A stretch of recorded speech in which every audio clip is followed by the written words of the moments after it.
യേശുവേ സ്തോത്രം, യേശുവേ നന്ദി. Hallelujah, hallelujah.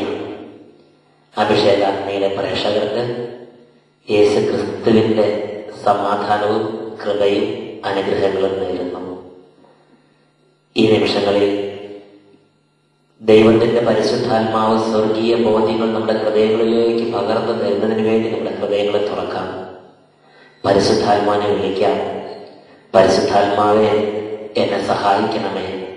പരിശുദ്ധാത്മാവെ, എന്നെ അഭിഷേകം ചെയ്യണമേ. പരിശുദ്ധാത്മാവെ, എന്റെ ബോധമണ്ഡലത്തെ സ്പർശിക്കണമേ. പരിശുദ്ധാത്മാവെ, ഞാൻ ഇരിക്കുന്ന ഈ മുറിയിൽ, ഞാൻ ആയിരിക്കുന്ന ഈ ഇരിപ്പിടത്തിൽ അവിടുത്തെ സാന്നിധ്യം ഇപ്പോൾ എനിക്ക് അനുഭവപ്പെടുത്തി തരണമേ. പരിശുദ്ധാത്മാവെ, ഇപ്പോൾ അവിടുന്ന് എഴുന്നള്ളി വന്ന് എന്നെ വലയം ചെയ്യണമേ. കേൾക്കുന്ന വചനങ്ങളെല്ലാം അഭിഷേകത്തോടെ ഹൃദയത്തിൽ പതിയാൻ തക്കവിധം ഈ നിമിഷങ്ങളിൽ പരിശുദ്ധാത്മാവെ, എന്നെ സ്പർശിക്കണമേ എന്ന് പ്രാർത്ഥിക്കുന്നു. Hallelujah, hallelujah. യേശുവേ സ്തോത്രം, യേശുവേ നന്ദി. Price the Lord. നമ്മൾ ചിന്തിക്കുന്നത് സുഭാഷിതങ്ങളുടെ പുസ്തകത്തിൽ 10-ാം അധ്യായം 7-ാമത്തെ വാക്യം, നീതിമാന്മാരെ സ്മരിക്കുന്നത് അനുഗ്രഹദായകമാണ്. നീതിമാന്മാരെ സ്മരിക്കുന്നത് അനുഗ്രഹദായകമാണ്. വിശുദ്ധന്മാരോടുള്ള അടുപ്പവും വിശുദ്ധന്മാരോടുള്ള പ്രാർത്ഥനകളും വിശുദ്ധന്മാരുടെ ശവകുടീരങ്ങൾ സന്ദർശിക്കുന്നതിന്റെ പ്രാധാന്യവും ഇന്ന് അനേകം വ്യക്തികൾക്ക് അറിവില്ലാത്തൊരു കാര്യമാണ്. ദൈവത്തിന്റെ പരിശുദ്ധാത്മാവിന്റെ പ്രവർത്തനം ഈ മേഖലകളിൽ ഉണ്ട് എന്ന് അംഗീകരിക്കാനോ അറിയാനോ പറ്റാതെ നിരവധി സഹോദരങ്ങൾ ഇന്ന് ലോകത്തിലുണ്ട്. പ്രിയപ്പെട്ട ദൈവമക്കളെ, അച്ഛന്റെ ജീവിതത്തിലും പലപ്പോഴും അച്ഛൻ ചിന്തിച്ചിട്ടുള്ള ഒരു കാര്യമുണ്ട്. മരിച്ച് ഈ ലോകം വിട്ടുപോയവർക്ക് ഇനി എന്ത് ശക്തിയാണുള്ളത്? ജീവിച്ചിരുന്ന കാലത്ത് അവർ ധാരാളം ദൈവത്തിന് വേണ്ടി നന്മ ചെയ്ത് മഹത്വപ്പെടുത്തി. മരണം വഴി അവർ വേർപെട്ടു പോയി. അവർ പർദീസയിൽ ദൈവത്തോട് കൂടെ ആയിരിക്കുന്നു. ഇനി അവരെന്തിനാണ് സ്മരിക്കുന്നത്? ഇനി നമ്മൾ അവരെ സ്മരിക്കണം. ഈ ഭൂമിയിൽ ദൈവത്തോട് ചേർന്ന് ജീവിക്കാൻ വേണ്ടി കഷ്ടപ്പെട്ട, ഈ ഭൂമിയിൽ ദൈവത്തോട് ചേർന്ന് ജീവിക്കാൻ വേണ്ടി അധ്വാനിച്ച് ഒരുപാട് ത്യാഗങ്ങൾ സഹിച്ച, ദൈവത്തോട് ചേർന്ന് ജീവിക്കുന്നതിൽ വിജയിച്ച നീതിമാന്മാരെ അനുസ്മരിക്കുന്നത് കൊണ്ട്, വിശുദ്ധന്മാരെ ഓർക്കുന്നത്, വിശുദ്ധന്മാരെ അവരുടെ മരണ ദിവസങ്ങളിൽ ഓർക്കുന്നത്, പെരുന്നാളുകൾ നടത്തുന്നത് എന്തെങ്കിലും ഗുണമുള്ള കാര്യമാണോ? അതെന്തെങ്കിലും അനുഗ്രഹപ്രദമായ കാര്യമാണോ? അതിന് ബൈബിളിൽ എന്തെങ്കിലും അടിസ്ഥാനമുണ്ടോ? ഇതിനെക്കുറിച്ചെല്ലാം നമ്മൾ ചിന്തിക്കേണ്ടിയിരിക്കുന്നു. സുഭാഷിതങ്ങൾ 10:7 പഠിപ്പിക്കുകയാണ്, നീതിമാന്മാരെ അനുസ്മരിക്കുന്നത് അനുഗ്രഹദായകമാണ്. പ്രിയപ്പെട്ട സഹോദരങ്ങളെ, ആരാണ് ഒരു വിശുദ്ധൻ? ആരാണ് ഒരു നീതിമാൻ? ഈ ഭൂമിയിൽ ജീവിച്ചിരുന്ന കാലത്ത് തന്റെ ജഡത്തിലും തന്റെ മനത്തിലും തന്റെ ചിന്താമണ്ഡലത്തിലും എല്ലാം കുടികൊണ്ടിരുന്ന പിശാചിനോട് പോരാടി ദൈവത്തെ അനുഗമിക്കുന്നതിൽ, ദൈവത്തെ അനുസരിക്കുന്നതിൽ, ദൈവത്തെ സ്നേഹിക്കുന്നതിൽ വിജയിച്ച ദൈവത്തിന്റെ വീരസന്താനങ്ങളാണ് വിശുദ്ധന്മാർ അല്ലെങ്കിൽ നീതിമാന്മാർ. ഈ ലോകത്തിൽ പാപം ചെയ്യാൻ സാധ്യതയുണ്ടായിട്ടും അത് ചെയ്യാത്തവരും, ഈ ലോകത്തിൽ തിന്മ ചെയ്യാൻ അവസരം ഉണ്ടായിട്ടും അത് ചെയ്യാത്തവരുമാണ് വിശുദ്ധന്മാർ. പ്രിയപ്പെട്ട സഹോദരങ്ങളെ, അങ്ങനെയുള്ള വിശുദ്ധന്മാരിൽ അവരുടെ ചിന്തയിലും ബുദ്ധിയിലും മനസ്സിലും ശരീരത്തിലും എപ്പോഴും പരിശുദ്ധാത്മാവ് കൂടിക്കൊണ്ടിരുന്നു. വേറെ വാക്കിൽ പറഞ്ഞാൽ പരിശുദ്ധാത്മാവിന്റെ സാന്നിധ്യ കൂടാരങ്ങളായിരുന്നു ഓരോ വിശുദ്ധന്മാരും. പരിശുദ്ധാത്മാവിന്റെ കൂടാരങ്ങളായിരുന്നു ഓരോ വിശുദ്ധന്മാരും. പരിശുദ്ധാത്മാവ് ഇഷ്ടത്തോടെ പറന്നിറങ്ങുകയും പറന്ന് വ്യാപിക്കുകയും ചെയ്തിരുന്ന പരിശുദ്ധാത്മാവിന്റെ കൂടാരങ്ങളായിരുന്നു ഓരോ നീതിമാന്മാരുടെയും ശരീരങ്ങൾ.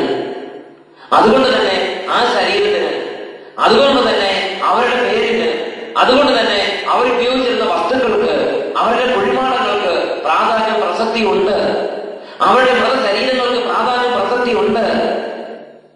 രാജാക്കന്മാരുടെ 2-ാം പുസ്തകം 13-ാമത്തെ അധ്യായം, അവിടെ വളരെ ആത്മാവിന് നിറവുണ്ടായിരുന്ന ഒരു ദൈവദാസൻ ഏലീഷായുടെ മരണവും അതിനുശേഷമുള്ള സംഭവ വികാസങ്ങളും രേഖപ്പെടുത്തിയിട്ടുണ്ട്.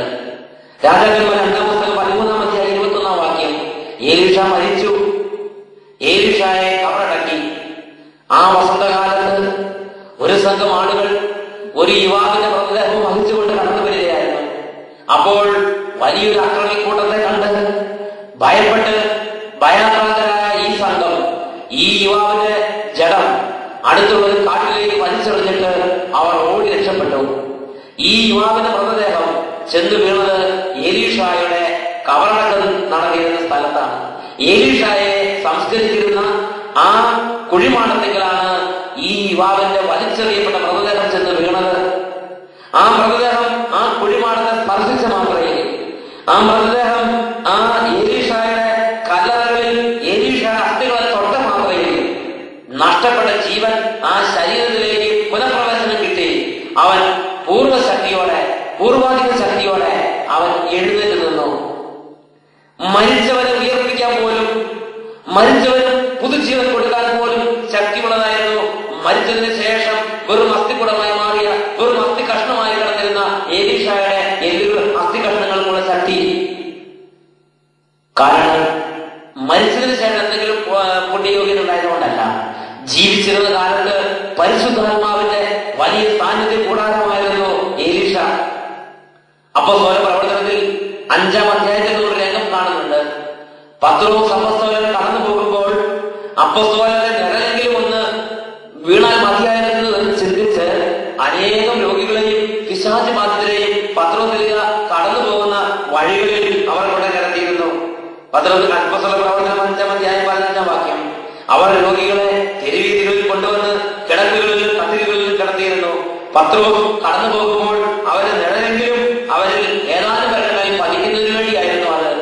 പത്രോസിന്റെ നിഴലൊന്ന് സ്പർശിക്കുന്ന മാത്രമേ അനേക രോഗികൾ സൗഖ്യം പ്രാപിച്ചിരുന്നു. അനേകരിൽ നിന്ന് ദുർബാധകൾ വിട്ടുപോയിരുന്നു. അപ്പോസ്തല പ്രവർത്തനം 19-ാമത്തെ അധ്യായം. അവിടെ ദൈവത്തിന്റെ വലിയ അത്ഭുതം പൗലോസ് ശ്ലീഹായോട് സംഭവിക്കുന്നത് 12-ാമത്തെ വാക്യത്തിൽ രേഖപ്പെടുത്തുന്നുണ്ട്. അവന്റെ ശരീര സ്പർശനമേറ്റ തുവാലകളോ അംഗവസ്ത്രങ്ങളോ സ്പർശിക്കുന്ന മാത്രയിൽ രോഗികൾ സൗഖ്യം പ്രാപിച്ചിരുന്നു. പൗലോസ് തൊട്ട തുവാലയോ പൗലോസ് തൊട്ട അംഗവസ്ത്രങ്ങളോ എന്തെങ്കിലും ഒന്ന് രോഗികളുടെ ശരീരത്തിൽ ഒഴിയിക്കുമ്പോൾ അവർ സൗഖ്യം പ്രാപിച്ചിരുന്നു. വലിയ അത്ഭുതങ്ങളാണ് പൗലോസ് അപ്പോസ്തലനിലൂടെ സംഭവിച്ചുകൊണ്ടിരുന്നത്. പ്രിയപ്പെട്ട ദൈവമക്കളെ, വിശുദ്ധന്മാർ അല്ലെങ്കിൽ നീതിമാന്മാരായ ആളുകൾ, ദൈവത്തിന് പ്രിയപ്പെട്ടവരായ ആളുകൾ അവരുപയോഗിച്ചിരുന്ന വസ്ത്രങ്ങൾ, അവരുടെ ശരീരം, അവരുടെ സ്പർശനം, അവർ വസിച്ചിരുന്ന വീട്, ഇതിനെല്ലാം വളരെയേറെ പ്രാധാന്യം പ്രസക്തിയുണ്ട്. അവരുടെ കുഴിമാടങ്ങളിൽ, അവർ മരിച്ച ആണ്ടുകളിൽ, അവർ മരിച്ച ദിവസങ്ങളിൽ അവരെ ഓർക്കുകയും അവരുടെ കുഴിമാടങ്ങളിൽ അപ്പം വിതരണം ചെയ്യുകയും കൂട്ടുനേർച്ച നടത്തുകയും പെരുന്നാൾ നടത്തുകയും ചെയ്യുന്നതെല്ലാം വലിയ അർത്ഥമുള്ള കാര്യമാണ്. അങ്ങനെ ചെയ്യുന്നത് വഴി അനേക മക്കൾക്ക് അനുഗ്രഹവും വലിയ ദൈവകൃപകളും വിശുദ്ധിയും സ്വർഗീയ ഇടപെടലുകളും ഉണ്ടാകുന്നത് വലിയൊരു ആത്മീയ സത്യമാണ്. തോബിത്തിന്റെ പുസ്തകം 4-ാം അധ്യായം 17-ാം വാക്യം. നീതിമാന്മാരുടെ ശവകുടീരത്തിൽ അപ്പം വിതരണം ചെയ്യുക. നീതിമാന്മാരുടെ ശവകുടീരത്തിൽ അപ്പം വിതരണം ചെയ്യുക. നീതിമാന്മാർ മരിച്ച ദിവസത്തിൽ, നീതിമാന്മാർ മരിച്ച സ്ഥലത്ത് പെരുന്നാൾ നടത്തുക, അവരുടെ പേരിൽ കൂട്ടുനേർച്ച നടത്തുക, അവരുടെ പേരിൽ അപ്പം വിതരണം ചെയ്യുക. ഇത് ദൈവവചന പ്രകാരം അടിസ്ഥാനമുള്ള ഒരു കാര്യമാണ്. ഇങ്ങനെ കൂട്ടുനേർച്ച നടത്തുകയും അപ്പം വിതരണം ചെയ്യുന്നത് വഴി നാം അവരെ ബഹുമാനിക്കുകയാണ് ചെയ്യുന്നത്. കാരണം ഈ ഭൂമിയിൽ കർത്താവിന് വേണ്ടി ജീവിച്ച്, കർത്താവിന് വേണ്ടി സഹിച്ച്, കർത്താവിന് വേണ്ടി മരിച്ച്, കർത്താവിന് വേണ്ടി വിശ്വാസം തെളിയിച്ച കർത്താവിന്റെ വീര സന്താനങ്ങളാണ് നീതിമാന്മാർ അല്ലെങ്കിൽ വിശുദ്ധന്മാർ. അതുകൊണ്ട് അവരെ സ്മരിക്കുന്നത് ദൈവത്തിന് പ്രീതികരമായ കാര്യമാണ്. അവരെ ഓർക്കുന്നത് ദൈവാനുഗ്രഹപ്രദമായ കാര്യമാണ്. അതുകൊണ്ടാണ് സുഭാഷിതങ്ങളുടെ പുസ്തകം 10:7 പഠിപ്പിക്കുന്നത്, നീതിമാന്മാരെ അനുസ്മരിക്കുന്നത് അനുഗ്രഹദായകമാണ്. നീതിമാന്മാരെ അനുസ്മരിക്കുന്നത് അനുഗ്രഹദായകമാണ്. Hallelujah, hallelujah. യേശുവേ സ്തോത്രം, യേശുവേ നന്ദി, യേശുവേ സ്തോത്രം, യേശുവേ നന്ദി. അപ്പോൾ കർത്താവിന്റെ വിശുദ്ധന്മാർ കർത്താവിന്റെ ആത്മാവിന്റെ സാന്നിധ്യ കൂടാരങ്ങളായിരുന്നു. കർത്താവിന്റെ ആത്മാവ് നിറഞ്ഞു നിന്ന കർത്താവിന്റെ ആത്മാവിന്റെ സാന്നിധ്യ കൂടാരങ്ങളായിരുന്നതിനാൽ അവർ മരിച്ചതിന് ശേഷവും അവരുടെ നാമത്തിൽ, അവരുടെ പ്രാർത്ഥനകളാൽ, അവർ സ്പർശിച്ച വസ്തുവകളാൽ ദൈവത്തിന്റെ പരിശുദ്ധാത്മാവിന്റെ പ്രവർത്തനം തുടരുന്നു. Price the Lord.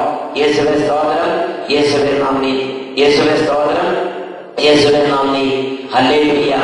രണ്ടാമതായി, ഈ വിശുദ്ധന്മാരുടെ ജീവിതത്തിൽ അവർ ഈ ലോകത്തെ ത്യജിച്ചവരാണ്.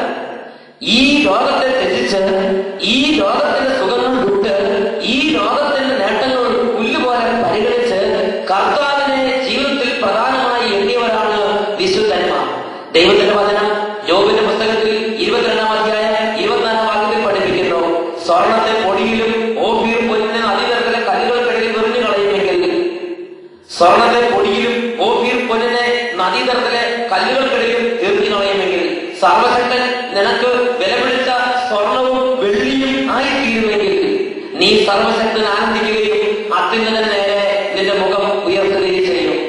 ഈ ഭൂമിയിൽ ജീവിച്ചിരുന്നിടത്തോളം കാലം, ജീവിതകാലത്ത് ഈ ലോകത്തിലെ ഏറ്റവും ശ്രേഷ്ഠമായ നന്മ പോലും, ഏറ്റവും ഉന്നതമായ അനുഗ്രഹം പോലും, ഏറ്റവും വലിയ സന്തോഷം പോലും ഉച്ഛിഷ്ടം പോലെ കണക്കാക്കി കർത്താവിനെയും കർത്താവിന്റെ വചനത്തെയും കർത്താവിന്റെ ആത്മാവിനെയും സ്നേഹിക്കുകയും ആദരിക്കുകയും ചെയ്യുന്ന ജീവിതങ്ങളാണ് വിശുദ്ധരുടെ ജീവിതങ്ങൾ.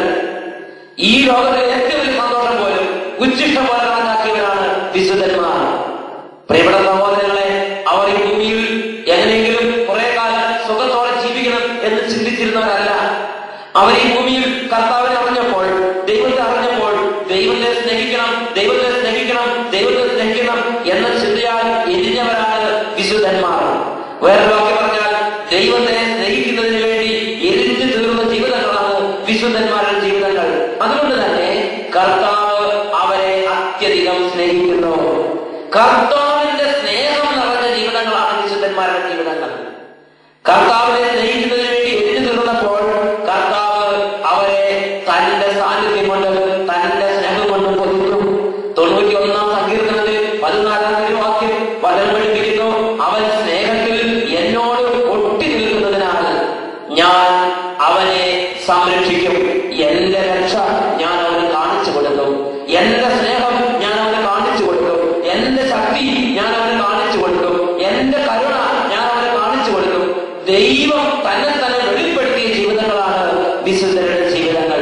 പ്രിയപ്പെട്ട ദൈവമക്കളെ, ദൈവത്തിന് വേണ്ടി എരിഞ്ഞ, ദൈവത്തെ സ്നേഹിച്ച്, ദൈവസ്നേഹം കൊണ്ട് ദൈവത്തെ സ്നേഹിച്ച് ദൈവത്തെ സ്നേഹിക്കുന്നതിന് വേണ്ടി എരിഞ്ഞു തീർന്ന ജീവിതങ്ങളെ ദൈവം തന്റെ സ്നേഹവും തന്റെ രക്ഷയും തന്റെ ശക്തിയും തന്റെ നന്മയും കാണിച്ചു കൊടുക്കാൻ സമൃദ്ധിയോടെ അവരുടെ കൂടെ വസിച്ചു.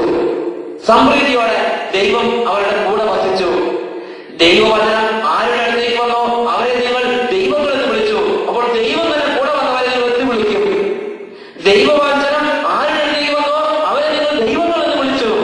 അപ്പോൾ ദൈവം തന്നെ കൂടെ വസിച്ചാലോ? അത്രയും സമുന്നതമായ അസ്തിത്വമായിരുന്നു വിശുദ്ധന്മാരുടെ, നീതിമാന്മാരുടെ അസ്തിത്വങ്ങൾ, ജീവിതങ്ങൾ. Hallelujah, hallelujah, hallelujah. യേശുവേ സ്തോത്രം, യേശുവേ നന്ദി, യേശുവേ സ്തോത്രം, യേശുവേ നന്ദി. അതുകൊണ്ട് ഈ ലോകത്തിൽ ജീവിച്ചിരുന്ന കാലത്ത് ദൈവത്തിന് വേണ്ടി എരിഞ്ഞതുകൊണ്ട് അവർ മരിച്ചതിന് ശേഷവും ദൈവം തന്റെ വിശ്വസ്തത, അവരോട് തന്റെ വിശ്വസ്തത ദൈവം വെളിപ്പെടുത്തുന്നു. അതുകൊണ്ട് വിശുദ്ധന്മാരുടെ മധ്യസ്ഥം ഓരോ വ്യക്തിക്കും വലിയ അനുഗ്രഹപ്രദമായ ഒരു കാര്യമാണ്. ഹല്ലേലൂയ, യേശുവേ സ്തോത്രം, യേശുവേ നന്ദി. ഒരു സംഭവം ഞാൻ ഓർമ്മിക്കുകയാണ്. എന്റെ കൂടെ ശുശ്രൂഷ ചെയ്യുന്ന ബേബിച്ചേട്ടൻ എന്നൊരു ബ്രദറുണ്ട്. ആ ബ്രദറിന്റെ ജീവിതത്തിൽ വലിയൊരു സംഭവം ഉണ്ടായി. കഠിനമായ മഞ്ഞപ്പിത്തം ബാധിച്ച് മരണത്തോട് അടുത്ത് കിടക്കുകയാണ്. ഒരു വിധത്തിലും നിവൃത്തിയില്ലാത്ത വിധം എല്ലാ തരത്തിലും എല്ലാ വാതിലും അടഞ്ഞൊരു സാഹചര്യം. ഡോക്ടർമാർ ഉപേക്ഷിച്ചു, മരുന്ന് ശരീരത്തിൽ ഫലിക്കുന്നില്ല. അങ്ങനെ ഭവനത്തിൽ മഞ്ഞപ്പിത്തം ബാധിച്ച് അങ്ങനെ കഠിനമായ രോഗപീഠങ്ങളോടെ കിടക്കുന്ന സമയം, പനി വിട്ടുമാറുന്നില്ല, ശരീരം മരുന്ന് എടുക്കുന്നില്ല, വളരെ ക്ലേശകരമായ സാഹചര്യം. അങ്ങനെ വീട്ടിൽ കട്ടിലിൽ അങ്ങനെ കിടക്കുമ്പോൾ ശരീരം മുഴുവൻ മഞ്ഞ നിറമായ കിടക്കുന്ന സമയത്ത് അദ്ദേഹം ഹൃദയത്തിൽ കൊണ്ട് പ്രാർത്ഥിച്ചിരുന്നു. അദ്ദേഹത്തിന് ഏറ്റവും ഇഷ്ടപ്പെട്ട വിശുദ്ധനുണ്ടായിരുന്നു. ആ വിശുദ്ധന്റെ പേരാണ് സെബസ്ത്യാനോസ് പുണ്യവാളൻ. അദ്ദേഹം സെബസ്ത്യാനോസ് പുണ്യവാളനോട് പറഞ്ഞു, എന്റെ സെബസ്ത്യാനോസ് പുണ്യവാള, എന്റെ ജീവിതത്തിൽ വന്ന് അത്ഭുതകരമായി എന്റെ രോഗത്തിൽ നിന്ന് എന്നെ രക്ഷിക്കാൻ ഈശോയോട് പ്രാർത്ഥിക്കണമേ. സെബസ്ത്യാനോസ് പുണ്യവാള, എനിക്ക് വേണ്ടി ഈശോയോട് പ്രാർത്ഥിക്കണമേ. ആ പ്രാർത്ഥന സെബസ്ത്യാനോസ് കേട്ടു. കാരണം ചെറുപ്പം മുതലേ സെബസ്ത്യാനോസ് പുണ്യവാളനോട് പ്രത്യേകമായ ഒരു താല്പര്യമുണ്ടായിരുന്ന ഒരു ജീവിതമായിരുന്നു ഈ ബ്രദറിന്റെ ജീവിതം. അന്ന് രാത്രി അദ്ദേഹം തുണി മൂടി പുതച്ച് പുതപ്പ് കിടകിടം കൊണ്ട് വിറച്ച് ശരീരത്തിനെ ഷിവറിന് ഉള്ള അവസ്ഥയിൽ ഇങ്ങനെ കിടക്കുന്ന സമയത്ത് അദ്ദേഹത്തിന് ഏറ്റവും ഇഷ്ടപ്പെട്ട സെബസ്ത്യാനോസ് പുണ്യവാളൻ മരത്തിൽ കൈയും കാലും പിടിച്ച് കട്ടപ്പെട്ട് കൂർത്ത അസ്ത്രങ്ങൾ കൊണ്ട് ശരീരമാസകലം തറയ്ക്കപ്പെട്ട അവസ്ഥയുള്ള സെബസ്ത്യാനോസ് പുണ്യവാളന്റെ രൂപം അന്ന് രാത്രി അദ്ദേഹത്തിന്റെ കിടക്കയുടെ അരികിൽ അദ്ദേഹം നേരിട്ട് കാണാൻ തക്കവെന്ന് അദ്ദേഹത്തിന് കാണുമാറായി. ആ സമയം തന്നെ അദ്ദേഹം വേർത്ത് കുളിച്ചു. ആ സമയം തന്നെ അദ്ദേഹത്തിന്റെ ശരീരം മുഴുവൻ വേർത്ത് കുളിച്ചു. അദ്ദേഹത്തിന്റെ ശരീരത്തിന്റെ വ്യത്യാസം തിരിച്ചറിഞ്ഞു. അദ്ദേഹത്തിന്റെ പുതപ്പ് അദ്ദേഹം വലിച്ചെറിഞ്ഞു. തനിക്ക് മാറ്റം വന്നു അദ്ദേഹം തിരിച്ചറിഞ്ഞു. പ്രിയപ്പെട്ട സഹോദരങ്ങളെ, അദ്ദേഹം ചാടി എഴുന്നേറ്റു. ഭവനവാസികൾക്കെല്ലാം അത്ഭുതമായി. അദ്ദേഹത്തിന്റെ ജീവിതത്തിലെ ഏറ്റവും വലിയ വഴിത്തിരിയുന്ന ദിനമായിരുന്നു ആ രാത്രി. വിശുദ്ധനായ സെബസ്ത്യാനോസിന്റെ സാന്നിധ്യം അദ്ദേഹത്തിന്റെ കിടക്കയിൽ അനുഭവിച്ച സമയം. അന്ന് തൊട്ട് ഇന്ന് വരെ അദ്ദേഹം ദൈവിക കാര്യങ്ങളിൽ തന്റെ സമയവും തന്റെ പണവും ദൈവത്തിന് വേണ്ടി ചെലവഴിക്കുന്നതിൽ അഭിമാനത്തോടെ, ദൈവത്തെ ഏറ്റു പറയുന്നതിൽ അഭിമാനത്തോടെ ഈ ഭൂമുഖത്ത് ജീവിക്കുന്നു. Hallelujah, hallelujah. വിശുദ്ധരോട് പ്രാർത്ഥന നിരർത്ഥകമല്ല. വിശുദ്ധരോട് പ്രാർത്ഥിക്കുമ്പോൾ നടക്കുന്ന അത്ഭുതങ്ങൾ അസത്യവുമല്ല. കാരണം വിശുദ്ധരെ ദൈവം അത്രമാത്രം സ്നേഹിക്കുന്നുണ്ട്. ദൈവത്തെ സ്നേഹിക്കുന്നതിന് വേണ്ടി ദൈവത്തോടുള്ള വിശ്വസ്തതയും ദൈവത്തോടുള്ള സ്നേഹവും വിശ്വസ്തതാപൂർവ്വം മരിക്കുന്നത് വരെ വിജയിപ്പിക്കുന്നതിന് വേണ്ടി, അത് തന്നെ പൂർത്തീകരിക്കുന്നതിന് വേണ്ടി സ്വന്തം ജീവിതത്തെ എരിഞ്ഞിട്ടിരാൻ വിട്ടുകൊടുത്തവരായതുകൊണ്ട് അവർ മരിച്ചതിന് ശേഷവും അവരുടെ നാമം അനുസ്മരിക്കുന്നവരെ അനുഗ്രഹിക്കാൻ ദൈവം സന്തോഷത്തോടെ ഇടപെടുന്നുവെന്നുള്ളതാണ് സത്യം. ഹല്ലേലൂയ. ഈ നിമിഷങ്ങളിൽ നമുക്ക് എളിമപ്പെടാം. ഈ നിമിഷങ്ങളിൽ നമുക്ക് പ്രാർത്ഥിക്കാം. ഏതെങ്കിലും കാലഘട്ടത്തിൽ, ഏതെങ്കിലും സാഹചര്യത്തിൽ വിശുദ്ധന്മാരോടോ നീതിമാന്മാരോടോ അടുപ്പം മങ്ങിപ്പോയിട്ടുണ്ടെങ്കിൽ ഈ നിമിഷങ്ങളിൽ ദൈവസന്നിധിയിൽപ്പെട്ട് വിശുദ്ധന്മാരെ ബഹുമാനിക്കാനും അവരെ കുറിച്ചുള്ള ഓർമ്മ ഉണ്ടാകുമ്പോൾ തന്നെ മനസ്സിൽ വലിയ ആവേശവും വലിയ ഉണർവും വലിയ സന്തോഷ അനുഭവം കണ്ടുവരാം. മതിപ്പും ആദരവും വിശുദ്ധന്മാരോട് ഉണ്ടാകാനും വേണ്ടി ദൈവത്തിന്റെ ആത്മാവ് ഈ നിമിഷങ്ങൾ ഇടപെടട്ടെ. ഒരു നിമിഷം പ്രാർത്ഥിക്കുന്നു. കണ്ണുകൾ അടയ്ക്കാം, കരങ്ങൾ കൂപ്പിപ്പിടിക്കാം. ദൈവമേ, പരിശുദ്ധാത്മാവിനെ വർഷിക്കണമേ. പരിശുദ്ധാത്മാവിന്റെ ശക്തി വ്യാപരിച്ചുകൊണ്ടിരിക്കട്ടെ. പരിശുദ്ധാത്മാവിന്റെ ഇടപെടലുകൾ ഉണ്ടായിക്കൊണ്ടിരിക്കട്ടെ. പരിശുദ്ധാത്മാവിന്റെ മഹത്വം ഈ നിമിഷങ്ങളിൽ ഓരോരുത്തരുടെ ചിന്താ മണ്ഡലത്തിൽ തെളിയട്ടെ എന്ന് പ്രാർത്ഥിക്കുന്നു. അവിശ്വാസത്തിന്റെ കെട്ടുകൾ അഴിയട്ടെ. യുക്തിയുടെ ആധിപത്യത്തിന്റെ കെട്ടുകൾ അഴിയട്ടെ. എല്ലാ തരത്തിലുള്ള വിപരീത ചിന്തകളുടെ കെട്ടുകൾ അഴിയട്ടെ. കർത്താവേ, അന്ധകാരത്തിന്റെ ഭരണം അങ്ങയുടെ നാമത്തിന്റെ ശക്തിയാൽ ഇപ്പോൾ തകർന്ന് നിർവീര്യമാകട്ടെ. ദൈവകൃപ വ്യാപരിച്ചുകൊണ്ടിരിക്കട്ടെ. ദൈവങ്ങളുടെ അഭിഷേകത്തിൽ ദൈവത്തിന് മുഴുവൻ സന്തോഷിക്കട്ടെ. ദൈവത്തെ ആർത്ത് പാടി മഹത്വപ്പെടുത്താൻ, ദൈവത്തിന് വേണ്ടി ജീവിച്ചവരെ ഓർത്ത് മനം കുളിർക്ക് സന്തോഷിക്കാൻ, ഈ ഭൂമിയിൽ ദൈവത്തിന് വേണ്ടി ജീവിക്കുന്നത് ഏറ്റവും വലിയ കാര്യമാണെന്ന് തിരിച്ചറിഞ്ഞ് ദൈവത്തിന് വേണ്ടി ജീവിച്ചവരെ ഓർത്ത് ആർത്ത് പാടി സന്തോഷിക്കാൻ തക്കവിധം എല്ലാ ഹൃദയങ്ങളെയും ആത്മാവ് കൊണ്ട് അഭിഷേകം ചെയ്യണമെന്ന് പ്രാർത്ഥിക്കുന്നു. Hallelujah, hallelujah, hallelujah, hallelujah, hallelujah, hallelujah. യേശുവേ സ്തോത്രം, സ്തോത്രം. യേശുവേ നന്ദി, യേശുവേ സ്തോത്രം. Praise the Lord.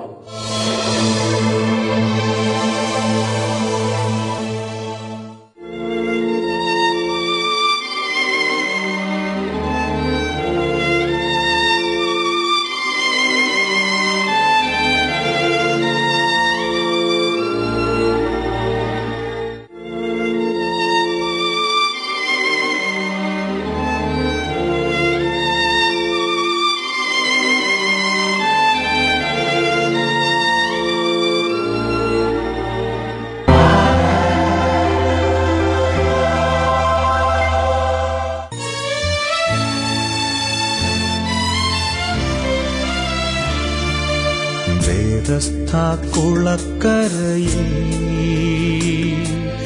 വിവശനാം തളർവാദ രോഗിയാണു ഞാൻ. സഹായഹസ്തങ്ങൾ നീട്ടുവാൻ പോലും ആരുമില്ലാതെ കേഴുന്നു ഞാൻ. നിരാലംബനായി കേഴുന്നു ഞാൻ. സുഖമാക്കണേ, സുഖമാക്കണേ നാഥാ, സുഖമാക്കണേ, സുഖമാക്കണേ, സുഖമാക്കണേ നാഥാ, സുഖമാക്കണേ.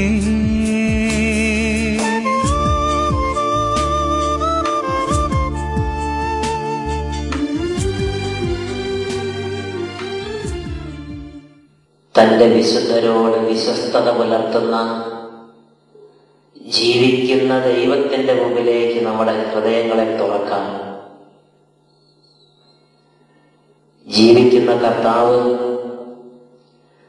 തന്നോടൊപ്പം തന്നെ വിശുദ്ധരും യുഗായുഗങ്ങളോളം ജീവിക്കുന്നതിന് വേണ്ടി തന്റെ തന്റെ സിംഹാസനത്തോടൊപ്പം തന്റെ സ്വർഗനാട്ടിൽ തന്റെ വിശുദ്ധർക്കായി കൂടാരങ്ങൾ ഒരുക്കുന്നു.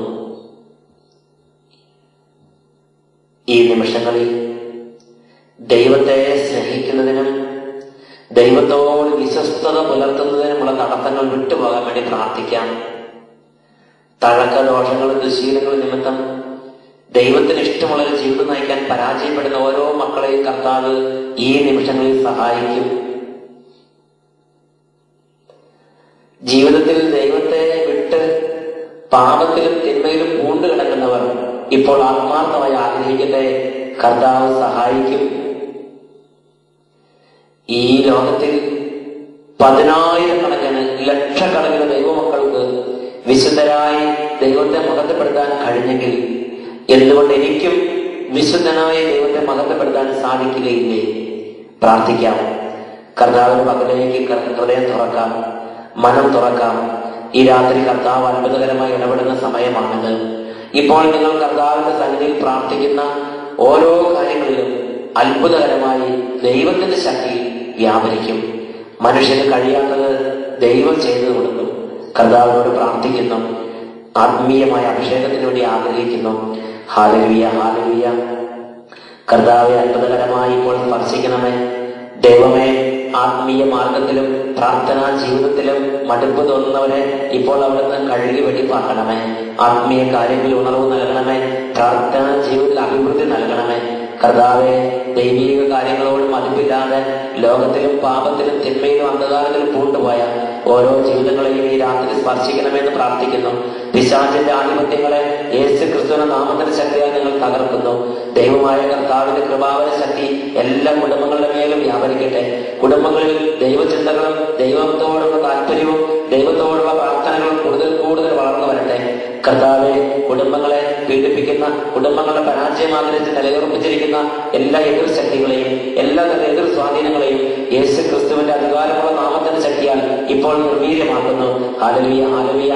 ഈ വചനം കേട്ടുകൊണ്ടിരിക്കുന്നവരിൽ, ഈ പ്രാർത്ഥന പങ്കുകൊണ്ടിരിക്കുന്നവരിൽ അനേകർ വിശുദ്ധ ജീവിതത്തിലേക്ക് വരട്ടെ. അനേകർക്ക് ആത്മീയ ദാഹങ്ങൾ അനുഭവിക്കട്ടെ. അനേകർ കർത്താവിനെ തേടുന്നവരായി മാറട്ടെ. അനേകർക്ക് കർത്താവിന്റെ സ്പർശനങ്ങൾ ലഭിക്കട്ടെ. രോഗികൾ സൗഖ്യം പ്രാപിക്കട്ടെ. കെട്ടുകളിലിരിക്കുന്നവർ കെട്ടുകൾ വിട്ട് സ്വാതന്ത്ര്യം പ്രാപിക്കട്ടെ. ബന്ധനങ്ങൾ പൊട്ടിച്ചെറിഞ്ഞ ദൈവമക്കൾ വിടുതൽ പ്രാപിക്കട്ടെ. കർത്താവിന്റെ മുഖം കാണാൻ തക്ക ഒരു ആത്മീയ ഉണർവിനാൽ സഭ അനുഗ്രഹിക്കപ്പെടട്ടെ. Hallelujah, hallelujah.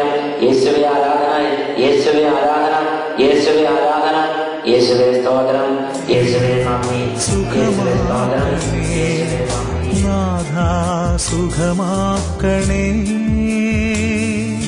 സുഖമാക്കണേ, സുഖമാക്കണേ, നാഥാ സുഖമാക്കണേ.